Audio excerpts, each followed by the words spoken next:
अकोल्यातील राजंधा येथील जिल्हा परिषद शाळेत विद्यार्थ्यांकडून खिचडीसाठी सरपण आणून घेतल्याचा गंभीर आरोप करण्यात आला आहे। या प्रकरणी मुख्याध्यापकांवर तात्काळ निलंबनाची कारवाई करावी अशी मागणी सामाजिक कार्यकर्ते मयूर काळे यांनी केली आहे। अकोला जिल्ह्यातील राजंधा येथील जिल्हा परिषद प्राथमिक शाळेतील विद्यार्थ्यांकडून खिचडी शिजवण्यासाठी सरपण आणून घेतल्याचा आरोप करण्यात आला आहे।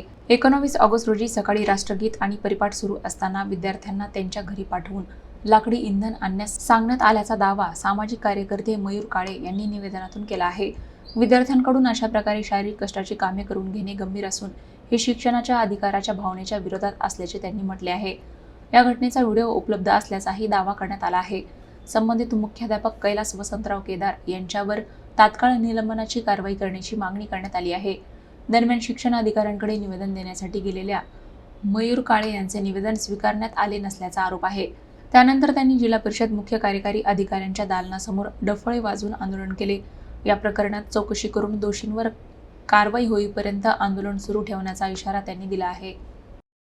राजंधा येथील जिल्हा परिषद शाळेतील मुख्याध्यापक श्री कैलास वसंतराव केदार या सरांनी स्वतःच्या घरासमोर एक झाड कापले व तिथे मजूर न लावता शाळेतील 10-15 विद्यार्थी हाताशी घेऊन त्या लेकरांना ते इंधन खिचडीच्या रूम मध्ये नेण्यासाठी सांगितले व तो व्हिडिओ सोशल मीडियावरती व्हायरल सुद्धा झाला।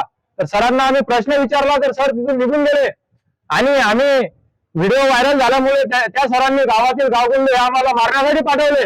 तर आम्ही आज निवेदन घेऊन आंदोलन करत शिक्षण अधिकारी साहेब यांच्या ऑफिसला गेलो तर शिक्षण अधिकारी साहेबांनी आमचं निवेदन घेतलं नाही। तर आज आम्ही आता सीओ सरांच्या ऑफिसला निवेदन देण्यासाठी इथे आलेलो आहोत। आता आम्ही सीओ सरांना आमचं निवेदन देणार आहोत।